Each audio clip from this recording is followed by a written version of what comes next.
Hello my beautiful friends, it's Amanda here, and today I'm going to share with you some products that didn't work for me, and then I'm going to tell you about some alternative products that did the job a little bit better, at least for me.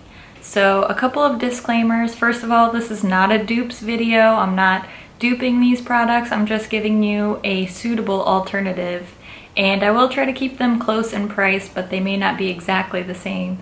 Everything will be listed in the description box down below. Second part of this disclaimer is just because something doesn't work for me or I didn't like it doesn't mean that it is a bad product or that the company that makes it is bad. These are just things that didn't work for me, and they may work for you, and if they do, that is awesome. So let's start with the face first. I tried this BB cream from Rimmel. This is the Radiance BB cream. And this really didn't work for me. It made me look really oily, and no matter how much I set it, it just didn't set down to a nice skin-like finish. And I have dry skin, so if something makes me look oily, that's a problem. I much prefer the L'Oreal True Match Lumi. Sorry, my bottle's all dirty. This gives me the right amount of coverage. It gives me a luminous kind of look, but it does not look greasy. It never ends up looking slimy on my face, so I'd say buy this, not that. On to eye primers. This is a beloved and cult classic eye primer. I'm talking about the Primer Potion from Urban Decay. As you can see, I used a lot of mine. I gave this a really fair shot. I tried to use it up. The reason that I don't like it, first of all, it doesn't cover the veins on my eyelids, and I really want a primer to neutralize those blue purpley veins before I put my eyeshadow on. And I really don't feel like it did a great job of extending the wear of my eyeshadow. So meh, for the price of this, I was pretty disappointed. But I have a great alternative, and that is the MAC Paint Pot. I use the shade Painterly. This stuff covers my eyelids. It looks so good. I could wear it just by itself to neutralize the veins, and it extends the life of my eyeshadow. My shadow stays in place all day, and it just looks perfect for hours. So I'm gonna say skip the primer potion and go straight to the paint pot. Now let's talk about setting sprays. I am a die-hard Urban Decay all-nighter setting spray girl, but I wanted to try some from the drugstore. So I picked up this Wet n Wild Photofocus setting spray, and I maybe used this twice. I gotta tell you, I hated this. And I don't say that a lot. The spray came out in these huge droplets, and when they dried on my face, they were like these white, shiny patches on my makeup. It completely ruined my makeup. I had to just start over. Even my husband noticed. He was like, "What is on your face?" So you know that that's bad.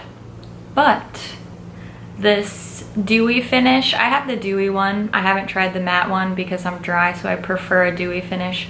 But the Dewy Finish setting spray from NYX is awesome. I've been using this now for a few weeks, and I love the finish. I love the really fine mist that sprays, and I gotta say, buy this, not that.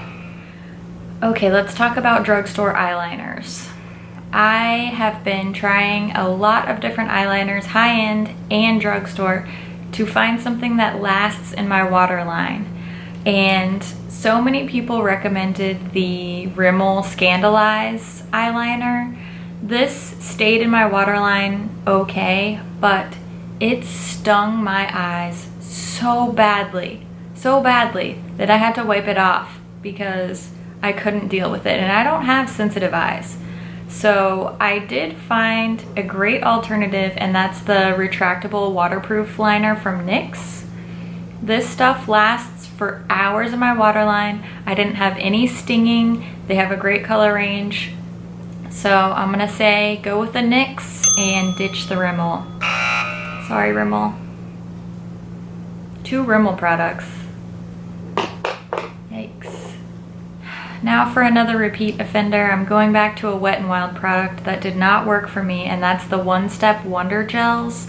I love to paint my nails, and I absolutely despise this stuff. It took like 4 coats to be opaque, and it was so streaky, it was so hard to work with, and then after all that work, it chipped within 24 hours. Started chipping off of my nails. Why? Why Wet n Wild? No.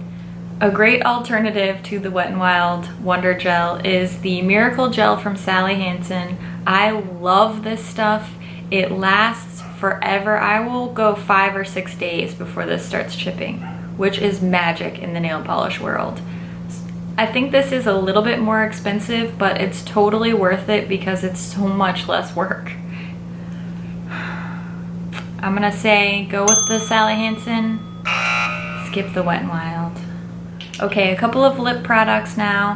One that did not work for me, and I'm pretty bummed about this because I looked for this for ages and I finally got it. It's the Milani Amore Matte Lip Cream. I love liquid lipstick, and I really wanted to love this because I heard a lot of people talking about how great it was. And it just didn't work for me. It was streaky, it was patchy, I had to work so hard to make it opaque, and I just don't want to work that hard. I don't want to build up that much product on my lips. A great alternative to the Milani is the Revlon Ultra HD Matte Lip Colors. These are not completely transfer proof, however, they are very opaque, they go on easily, and they wear super comfortably. To avoid the kind of clumpy, chunky mess that this Milani matte lip cream turns into, try the Revlon Ultra HD Matte Lip Color. Another lip product that I was really bummed about were the CoverGirl Katy Kat Matte Lipsticks. I hunted for these again everywhere. I ended up ordering them online, and when they came, I was so disappointed once I put them on my lips because they were so patchy. I could never build them up to a full coverage, and they just looked horrible on my lips. Horrible. So if you want a true matte lipstick from the drugstore, try the Milani Color Statement lipsticks. The matte ones are fantastic. They are so comfortable. They have opaque coverage. They look great. They wear great. They are far superior to these Katy Kat mattes. I'm sorry. I wanted to love you.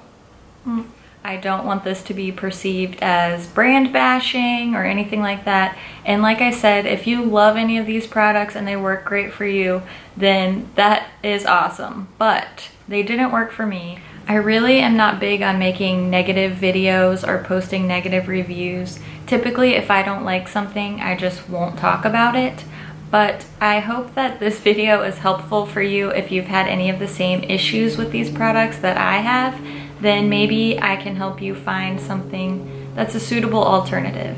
So look for all the information on these products in the description box, and I will see you in my next video. Bye.